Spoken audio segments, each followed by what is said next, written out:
Hi everyone, welcome to the featuring page section of the TB Learning Network. In this section, we will be highlighting innovative projects and interesting practices that is prevalent in the field of tuberculosis. This week, we have with us Ms. Komal Khanna, the Chief of Party for Shops Plus India, and Dr. Sanjay Pandey, the Chief Officer of Advocacy and Partnership for PSI India. Together with their team, they were instrumental in partnering the Madhya Pradesh state government with India's largest online pharmaceutical company, MedLife, to initiate an e-pharmacy initiative that provides doorstep diagnostics and treatment for TB patients. The project is well integrated into existing state programs and information systems and paves the way for a longer term relationship between the state government and the private sector. Let's now hear from them. Thank you so much for joining us today, Ms. Khanna and Dr. Pandey. Could you give us a brief overview of this e-pharmacy initiative? Yes, thank you so much, Joel. Just wanted to share with you that the e-pharmacy model comes under one of the projects which Shops Plus has initiated in India. And as the name suggests, SHOP stands for Strengthening Health Outcomes through the Private Sector. So this is in partnership, it's a public-private partnership model that we have created, whereby the e-pharmacy model is increasing the TB testing and treatment adherence by providing the sputum collection and TB drug delivery services to the patient's doorsteps. And this e-pharmacy pilot model was piloted by ShopsPlus in partnership with PSI since February to 20, since last year, and has been fully operational in 3 cities in Madhya Pradesh, which are basically we have Jabalpur, Bhopal, and Indore. And this is being operationalized through support from the Madhya Pradesh state government and our e-pharmacy vendor MedLife. And what we have planned to do and what we will accomplish through this model would be to deliver drugs and services to 3,000 TB patients, hopefully by the end of this year.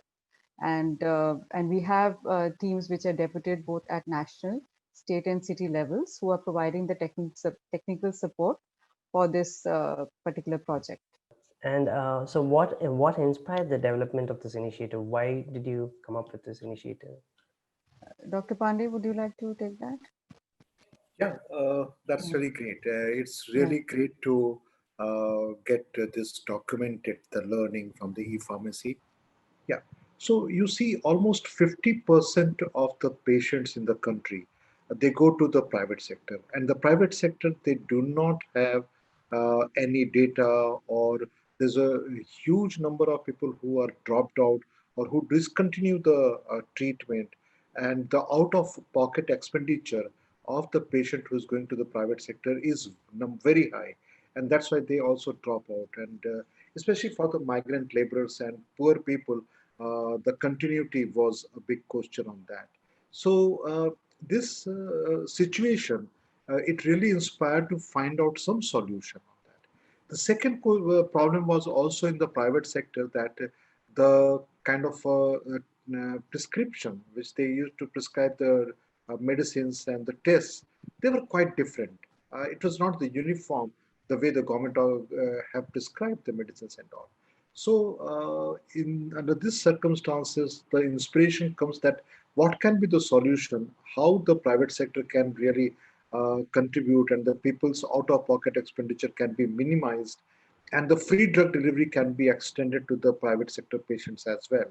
So these are the factors really kind of inspiring this kind of initiative.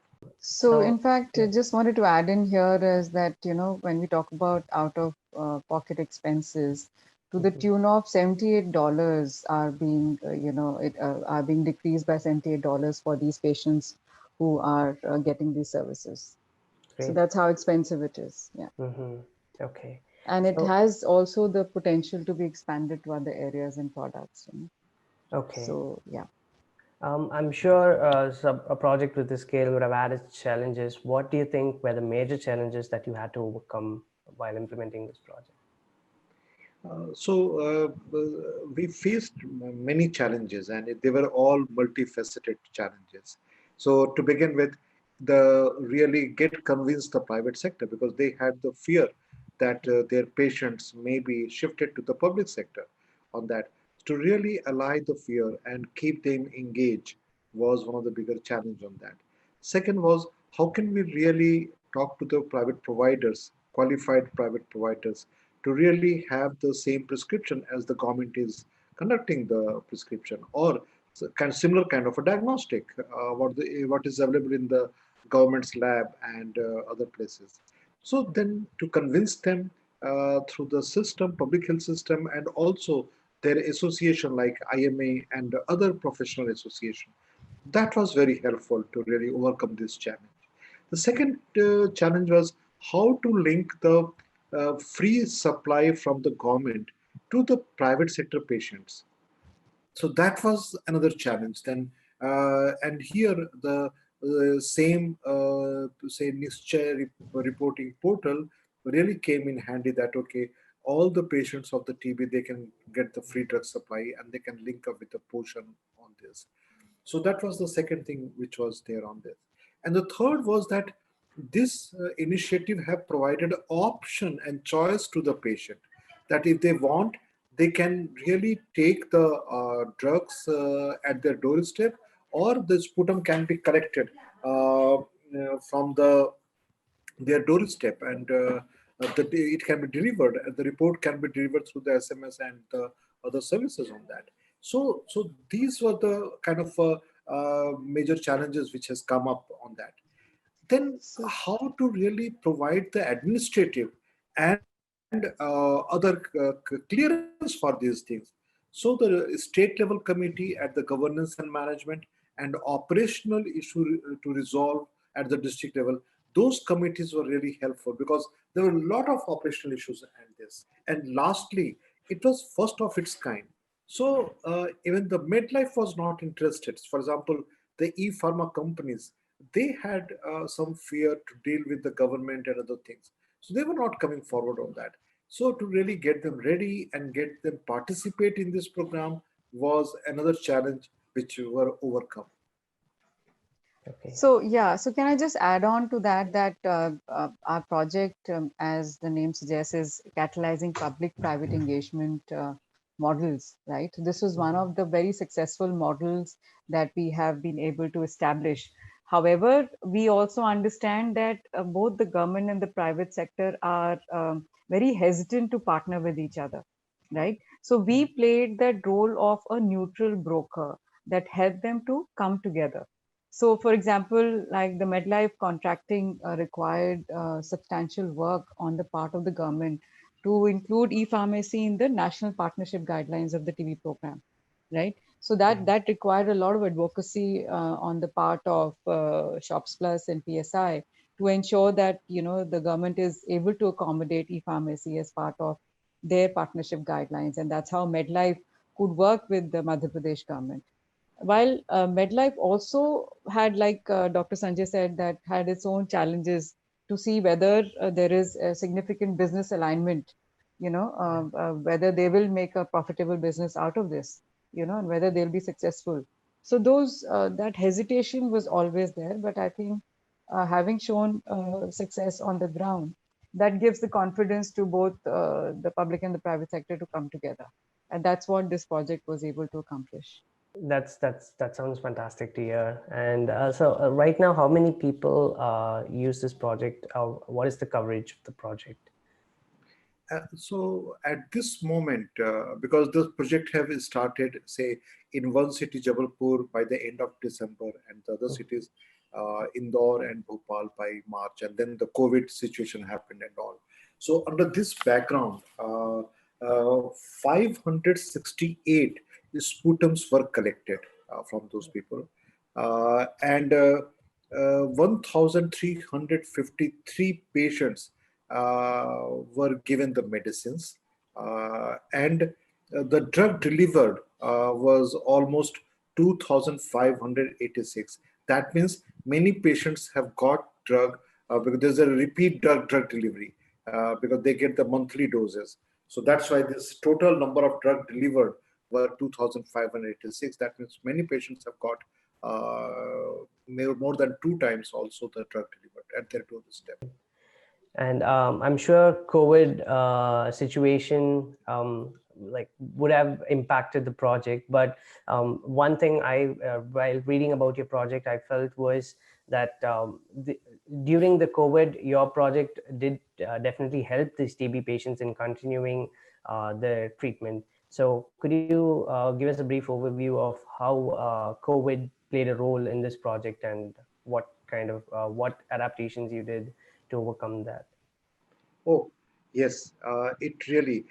We stopped the sputum collection and all, and so that means the sputum collection and the diagnostic parts were stopped, and we requested government to really come out with a revised guideline, which has come up only last month. So we advocated to really come up with the revised guideline for the sputum collections and so. So one city they have restarted on that. But on other cities and everywhere, when there was a lockdown, we got the special passes, the administrative special passes, the curfew pass kind of a thing for the midlife people with their names and badges so that they can really move around with these things. And patients from the TB patients, they got the drug delivered at their doorstep. They were so thankful for that. And in the Indore city, where the COVID pandemic situation was really one of the worst in Madhya Pradesh. So the government asked that, can we really help and support even the public sector for their drug delivery? So in Indore city, it is not only the private sector, but also we extended this facility to the public sector in consultation with APT Associate and USAID so that this can be there. So it was very helpful for both providers, and providers used to provide the prescription and everything on the WhatsApp through the teleconsultation and this. And our people, they really linked both of them and was reported on the Nishcha portal after this. So we had a great learning during the COVID time, both from the user side, provider side, and from the government side. What advice would you give for anybody who wants to start on this, on a similar project? Where would they start, and what advice would you give them? Yeah. Can I So just come in for Yes, just yes, a bit here?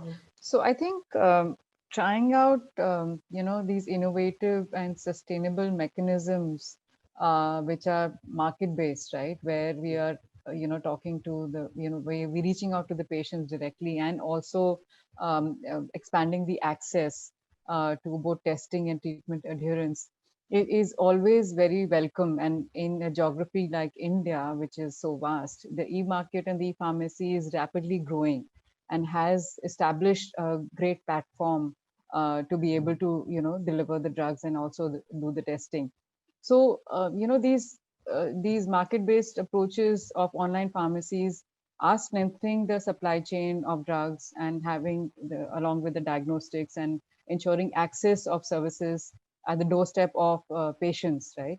So that really helps, and especially in a pandemic like COVID, that has really helped both the patients as well as the government in reaching out the medicines where it was where during the lockdown it could not be accomplished. And in fact, there are always additional requirements that we keep getting. They're saying that can you expand it to the other disease programs as well? This program, so if we establish this model, this is a great learning for the other e-pharmacy models to come up in the country and strengthen the supply chain and also the access to medicines and testing for the patients, and also save on the costs. Dr. Sanjay, please add on. Yeah. Thanks, Komal. You really touched upon the soul of the entire these things. But also, would like to add few points here. Number one, my advice would be that trust building between government and the private sector. That's very key. That's the real key. Second, there is a big opportunity in the country with the National Digital Health Mission. So an e-pharmacy is a part of the digital health mission. So here is an opportunity where the market can be expanded and this. Third, with this demonstration, we have really listed out the challenges. We have come out with the solution. So it is ready to be scaled up. So the scaling of processes and the SOPs are very well known. So that can be easier for anybody to adopt this. Fourth, the fear of the private sector that they would lose the patients were really put in rest. They didn't lost the patient, rather the patients started more and more coming up to them. So that's the real good number, and we can track the patient from the private sector, which was a big challenge.